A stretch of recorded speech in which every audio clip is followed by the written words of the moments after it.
Welcome to the Chef's Kitchen. I'm your host, Nicole Gaffney, and we're here today with Chef Michael Solomonov. He's the co-owner of Zahav. Welcome. Thank you so much for having me. It's always great to have you here. What are we making today? Oh my gosh. Well, okay, so what we're gonna make is lamb shawarma. All right, I'm gonna do air quotes because everybody, what's your association with shawarma?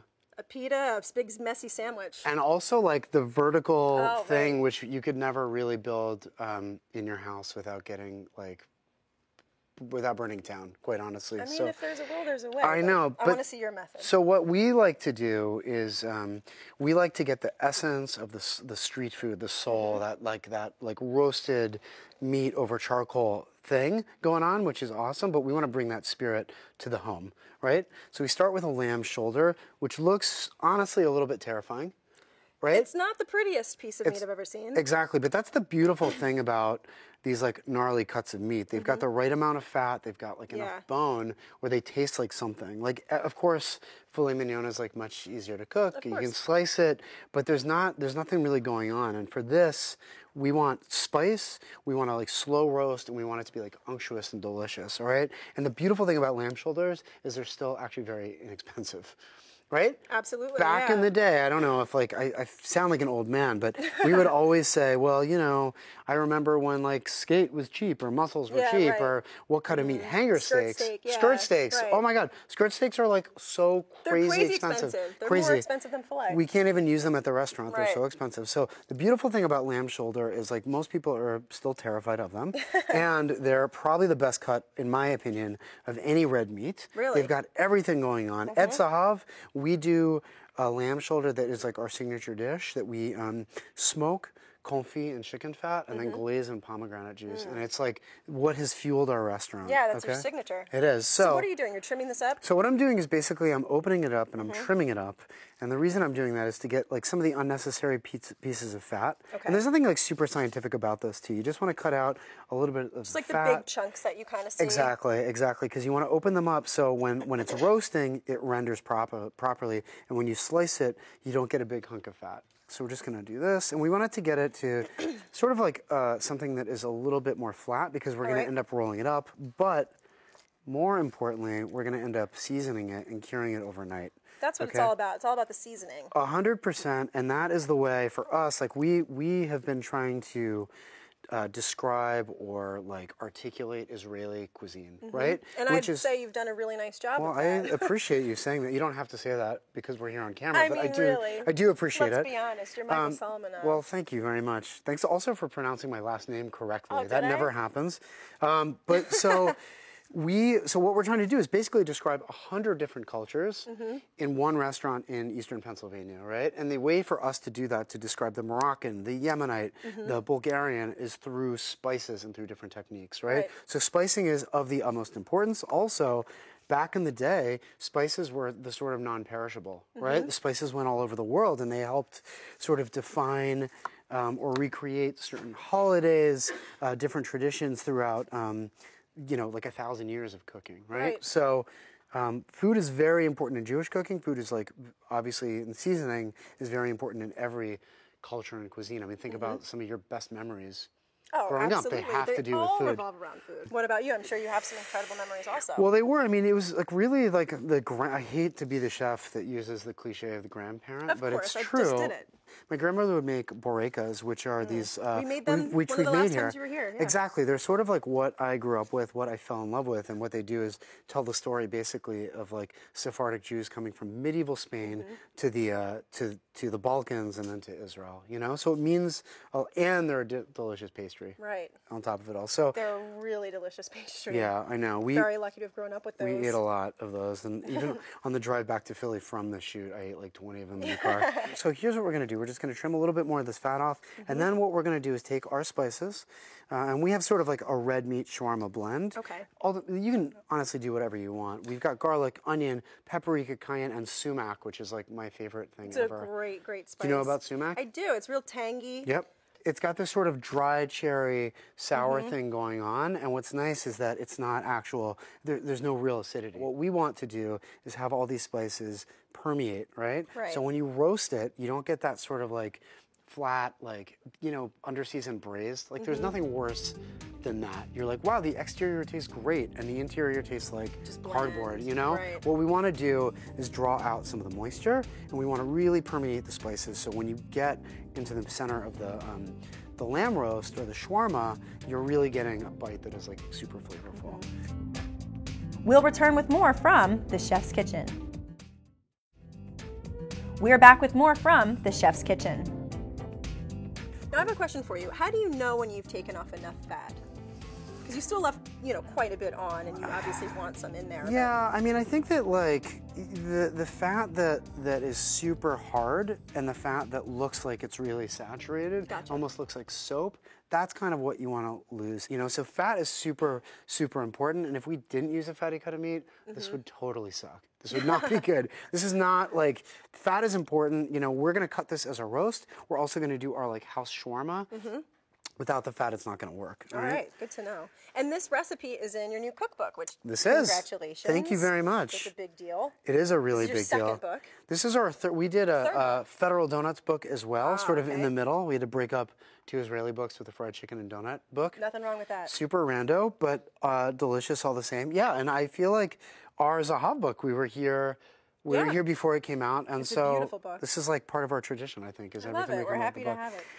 Yeah, so this book, we took the whole Zahav team, the whole team that worked on the Zahav book, and just said, let's just fly to Israel, and we'll figure this out. Like we'll figure out what this book is about, because the Zahav book was Israeli food through our restaurant in Philly. What we wanted to do was go to Israel and just eat and just shoot, and we were there for 8 days and had 82 meals. Whoa. Yeah.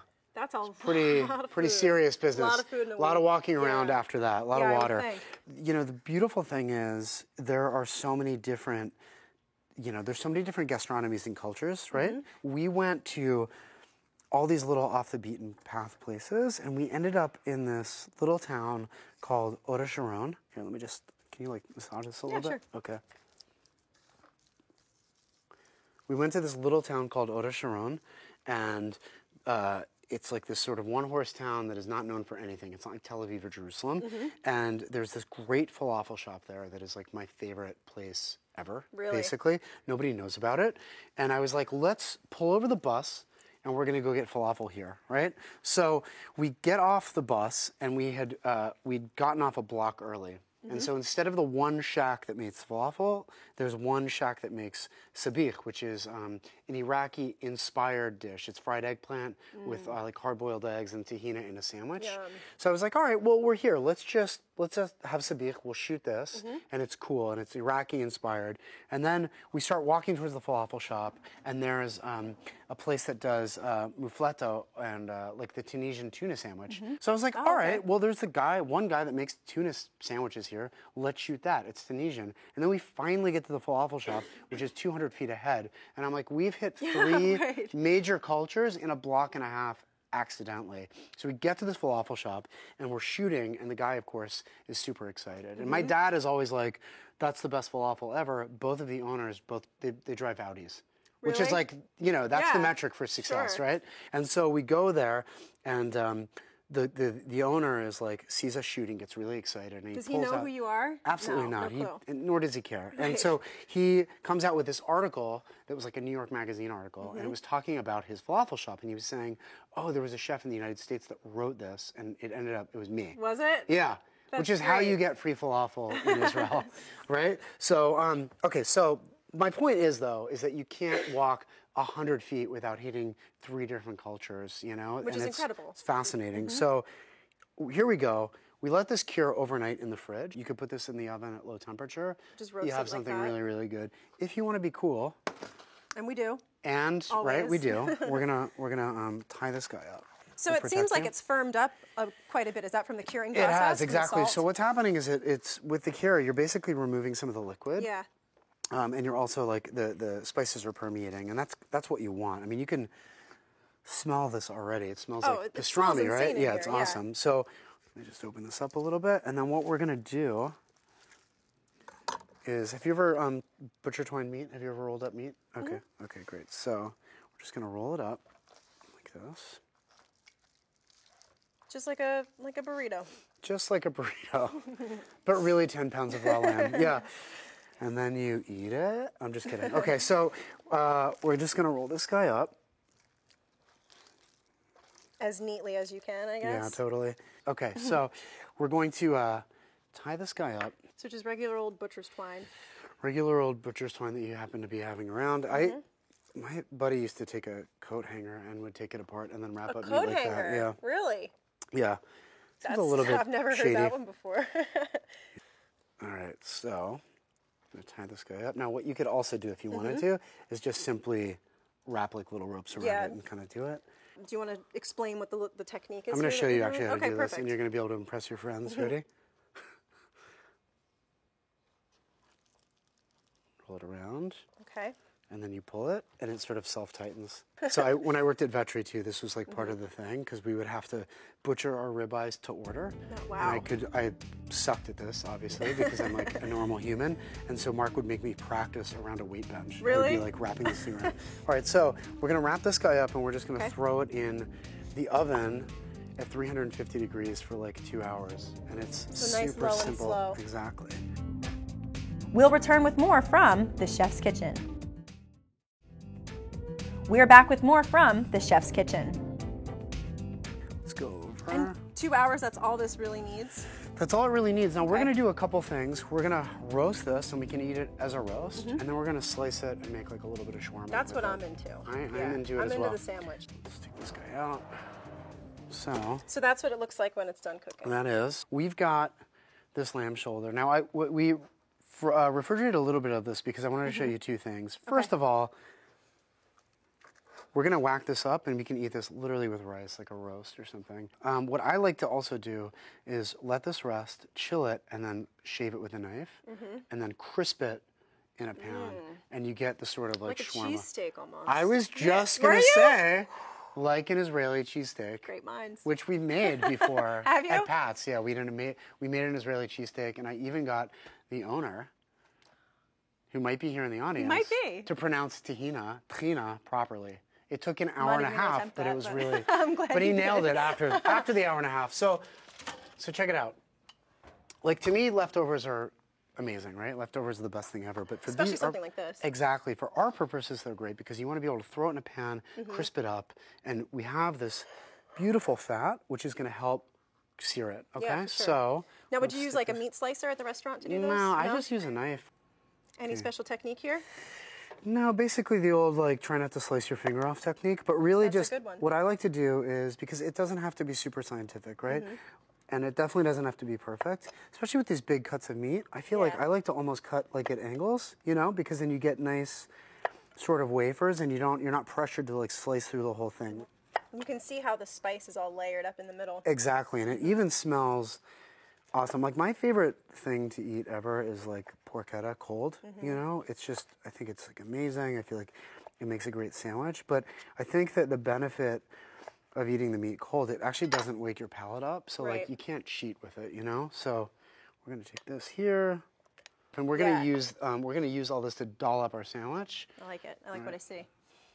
Okay, so we're just gonna put it in a pan, and because we've got that like beautiful seasoned fat already in the meat, we actually don't need to add fat to it, which is pretty awesome. So Like that's it- all gonna. Exactly, it'll render render and out. crisp.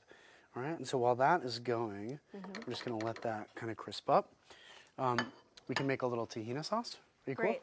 You didn't say it right that time. I know. Tahina, I gotta Very practice. disappointed. Well, I didn't want you to look at me and be like, "What are you talking about? You're speaking like Klingon," you know. So here we go. You're gonna do. Am I whisking? Yeah, a little bit Okay. of whisk. So is this just the raw tahina? Yeah, tahina with Did an I do it L. right? Yep, exactly. So that's the raw tahina. Okay. And we're just going to add a little bit of lemon juice to it. And this is, we use an amazing brand called Soom. The seeds are from Ethiopia. They process in Nazareth, and they happen to all be from Philadelphia. Really? Which is Wow. crazy. That's super cool. We're going to add just like a little bit of ice water to that. Hang on one second. You can just like sink water it. Okay. Yeah, that's the thing about tahina. It's like you can't, you're like, that doesn't look edible. And then you Well, why keep does whisking. it seize up when you add the water to it? That's Because it's something that never essentially really it's all made fat, sense you to me. know. So Right. it's like if you added just straight water to like butter, it would not look pretty. It's a good point. Yeah. So we're just gonna season it. Great. So that's just it. Lemon juice, water. Yeah. You don't, I know you do like your trick with the garlic. We do the garlic and all Yeah. that too, but for these purposes, we don't really need to. We can add a little bit more water, and then you're going to end up actually with that. All right. Hang on 1 second. So you end up with this. Yep. Got this going. Now look what's happening here. It's starting to really melt down. It is. It's starting to Big melt time. down. It's like sort of like it's got that bacon fat sort of situation going on.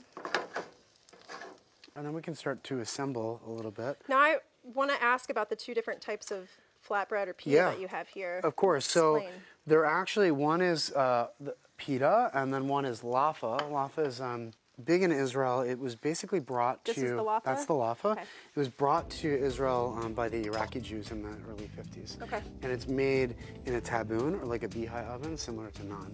Right. Nice. The proximity to India and Iraq They, are like, really stick similar. it on the side. Same Exactly. way? They whack Okay. it on the side. We've got laffa, which is nice and flat, and it makes a really good flatbread. And then we've got pita, which we can cut open and make the traditional sandwich. We'll return with more from The Chef's Kitchen. We're back with more from The Chef's Kitchen. So what we're going to do is heat up our laffas. I'm going to chop up just a little bit of cucumber and tomato. Do you always use the little Persian cucumbers like I that? do. The Persian cucumbers are just Yeah. like as good as it They gets, have I great think. texture. Yeah, and they're also super sweet, you know? Now you have a falafel restaurant. We should mention also. Yeah, so You're we've got repping it on your shirt. I am repping it on my shirt, and we also feature it in the book as well. Nice. Goldie, which is an awesome falafel shop. It's actually vegan, even though we don't really call it a vegan restaurant, but we make tahina milkshakes, Nice. a really sort of herbaceous, well-spiced falafels, and French fries that are kind of briny and delicious. So with the rooster, we take all the bones that we use at Federal Donuts, and we make sort of this big, robust stock, this broth, and we end up using that.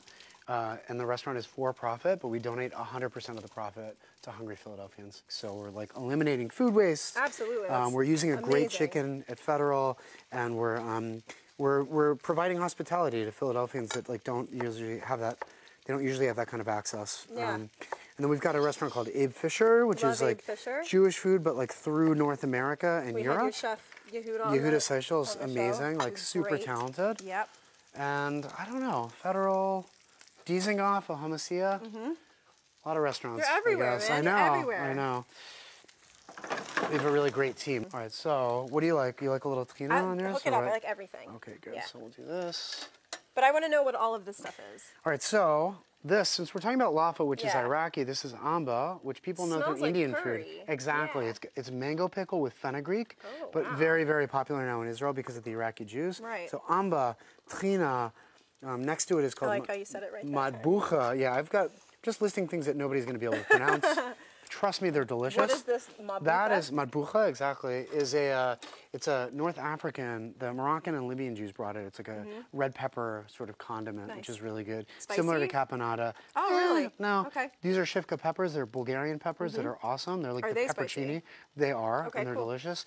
Yemenite pickles. We're just going to load this up Now, do you serve this on the menu anywhere, or this is just straight out of the cookbook? straight out of the cookbook. This Nice. is made for the cookbook. And are all of these recipes in there as well? Yeah. All the condiments? Every single one of Nice. those is on. And you can really, like, in terms of condiments, you can really do kind of whatever you want. I like to load it up with plenty of stuff. We're going to do a little bit of the amba here, which is cool. And this was all shot in Israel. So all of it was shot in Israel, and then we decided that we would come back and shoot it on the floor of my one-bedroom apartment in Society Hill. Really? Because we wanted to make it accessible, right? Right. So if it wasn't something we could do in my crappy, and I know I have an awful kitchen, which is ironic, I know. It's very ironic, yeah.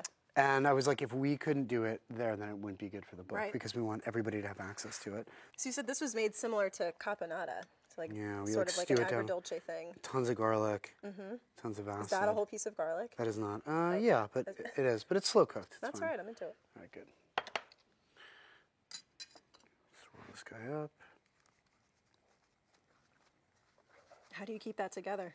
Well, normally you don't put as much as I do in there, but since you're VIP, you know, so we'll just go like this. So again, we're back. We started with a burrito. Finish with a burrito. Yeah. Exactly. That's gorgeous. Come on. And it's dripping everywhere. Perfect. That's amazing. Do some pickles. So the pickles really kind of go on the side rather than in it. You can do in it too. I sort of like to eat. I like to eat the pickles on the side as well. Like take a bite of the sandwich, take a bite of pickle. All right, I'm ready to dig in. Are you? Yeah. So You I have to eat it with me. I will. So there's this great chef in Israel named Chaim Cohen, and he was like, Michael, do you know why Israeli men all have back problems? And I was like, I don't know. Is it like an IDF thing? And he was like, no. Because all of the sandwiches that we eat are like this. Hunched over? Yeah. And that's great. it. Like when you're eating on the street, that's kind of how it goes. So All right, cheers. Cheers, l'chaim.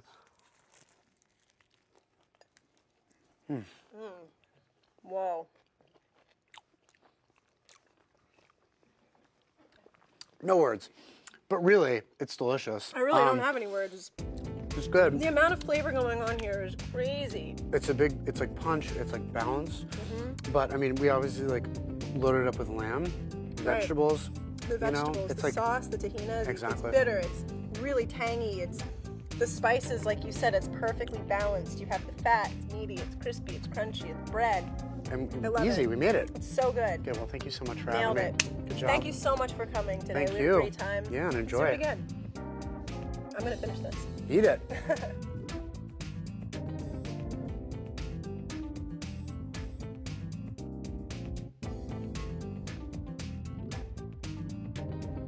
So I feel like I have sort of grown up with the Chef's Kitchen. As an aspiring line cook, it was something that we were exposed to at Straight Bass. My mentor and chef friend Terrence Fury was part of the show, and it seems like every restaurant, every cookbook, every sort of milestone, we end up back on the show to sort of celebrate it. So I'm happy. I feel like this is part of like what it is that we do. Our book is coming out. We've got a show, and hopefully there'll be plenty of other things to celebrate on the show in the future.